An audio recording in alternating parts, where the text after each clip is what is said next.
Herrera, Juan Jaraba, Marta Mejía, Jesús González y quien le habla, María Fernanda Rodríguez. Bueno, para comenzar vamos a decir qué es un monopolio.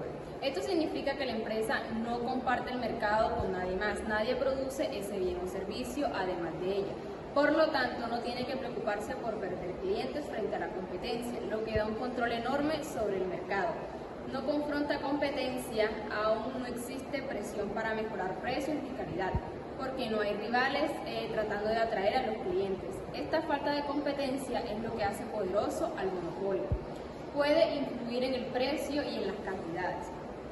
A diferencia de otros mercados, donde la empresa debe aceptar el precio que fija el mercado, el monopolio puede decidir cuánto produce y así determinar el precio final.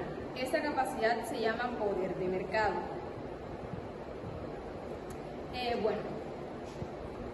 ¿Cuáles son las características del monopolio? No hay división de oferta. Toda la producción proviene de un único agente, lo cual le da el dominio total del mercado. Producto único o sin sustitutos cercanos. El consumidor no tiene alternativas similares. Esto hace que dependa del monopolio, lo cual aumenta el control que tiene la empresa. Poder de mercado para fijar precios. El monopolista no toma el precio del mercado, él lo establece. Sin embargo, no lo fija arbitrariamente, depende de cuánto está dispuesto a pagar el consumidor. Barreras de entrada. Son obstáculos que evitan que otras empresas entren al mercado. Pueden ser leyes, costos muy altos o tecnología avanzada. Sin estas barreras, el monopolio desaparecería. Información imperfecta. El consumidor no tiene la misma información que la empresa. Esto permite que el monopolista tome decisiones que lo conviertan, le convienen más a él que al mercado. Ahora seguimos con mi siguiente compañera, que es Carol Herrera. Bueno, continuando con lo que estaba hablando mi compañera, yo les vengo a hablar sobre las barreras de entradas. Empezamos con las legales. El gobierno concede permisos, licencias o patentes que solo una empresa puede usar, es decir, la ley protege al monopolio. Estructurales. El mercado tiene costos de inversión demasiado altos. Por ejemplo, construir una red eléctrica o un oleoducto cuesta miles de millones, por eso solo una empresa puede hacerlo. Las tecnológicas. La empresa posee un conocimiento técnica o maquinaria que nadie más tiene, lo que le impide que otros la copien o alguien. Control de recursos claves. La empresa tiene el acceso exclusivo a una materia prima necesaria para producir, como minerales, agua, petróleo o estructura. Bueno, ahora seguimos con las ventajas del monopolio. Mientras más produce el monopolio, más bajos son sus costos. Esto puede hacer que producir con una sola empresa sea más eficiente que con varias. Capacidad para innovar. Al no tener capacidad directa y al tener ingresos estables, puede invertir en investigación o tecnología que otras empresas más pequeñas no podrán asumir. La estabilidad de precios. El monopolio no tiene la presión de reaccionar como competidores, así que suele mantener precios estables, lo cual puede ser positivo en mercados sensibles. Ahora sigue la eficiencia en los factores estratégicos. En áreas como agua, luz o transporte masivo, es mejor que una sola empresa opere para no duplicar infraestructura costosa. Buenas tardes, seguimos con las desventajas del monopolio. Al no tener competencias, el monopolio puede cobrar más que lo que costaría en un mercado con varios vendedores. Menor variedad. Como no tiene rivales que le exijan innovar o diferenciarse, puede ofrecer un producto básico sin nuevas versiones ni mejoras. Insuficiencia.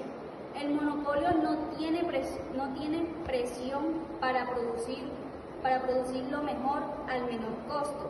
Puede operar cómodamente sin optimizar procesos. Abuso de poder. Puede imponer condiciones injustas como precios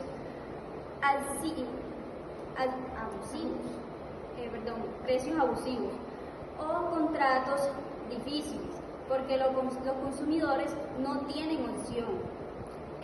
Seguimos con los comportamientos.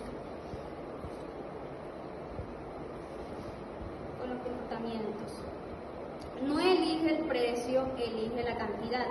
Primero decide cuánto quiere producir para maximizar sus ganancias.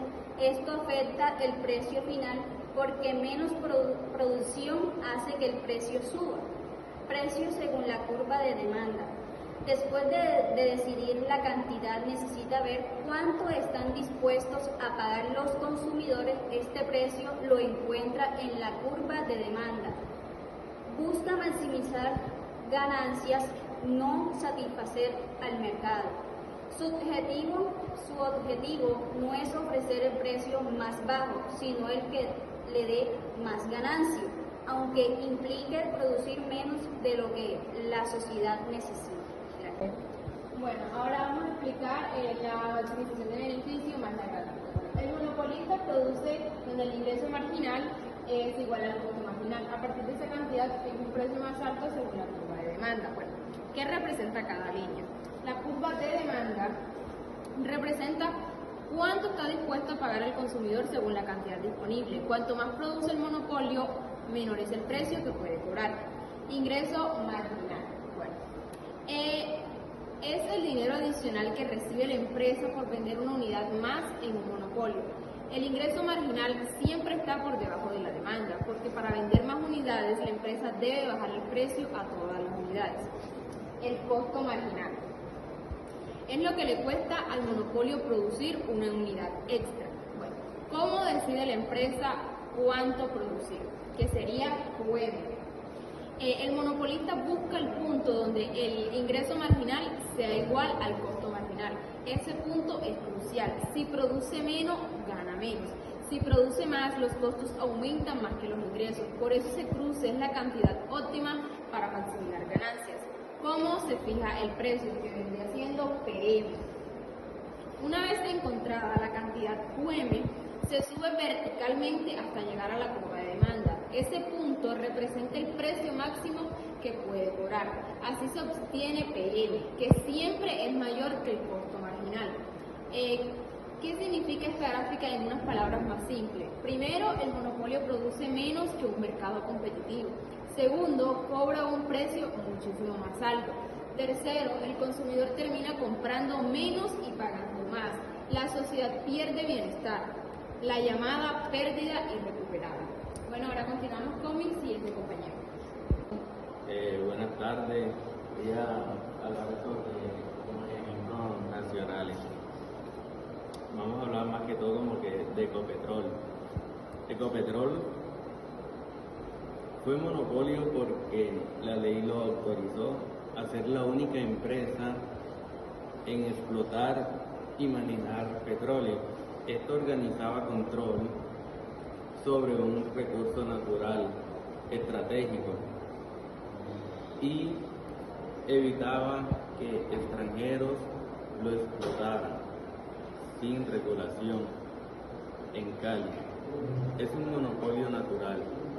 Resulta más eficiente que haya un solo proveedor de acuerdo o energía que multiplique empresas compitiendo e instalando redes paralelas.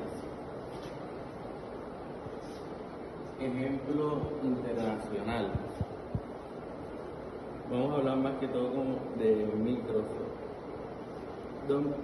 Domino Windows porque los programas estaban hechos para su plataforma. Esto generó una dependencia que bloqueó a competidores. El segundo sería Google. Su ventaja tecnológica crea una barrera. Nadie puede igualar su motor de búsqueda por la cantidad de datos que posee. Bueno, como había dicho mi compañera anteriormente, pues ahora vamos a poner por qué estas empresas son monopolios. La primera es Ecopetrol, dice que por control estatal y acceso exclusivo a recursos nacionales. ENCAI, porque los servicios públicos funcionan mejor con un solo proveedor estable y regulado. Y Microsoft, dominio del mercado mediante compatibilidad y adopción masiva. Y Google, que es poder basado en tecnologías superiores, Big Data y red de usuarios global. Ahora finalizamos con la conclusión que dice, el monopolio es una estructura que puede traer eficiencia y estabilidad, especialmente en mercados estratégicos, pero también puede reducir el bienestar del consumidor al elevar precios y limitar la innovación. Por ello es fundamental contar con regulación estatal, políticas de competencia y vigilancia para garantizar que el poder de monopolistas se convierta en abuso. Comprender su funcionamiento ayuda a evaluar mejor cómo influyen las grandes empresas y los gobiernos en nuestra economía diaria.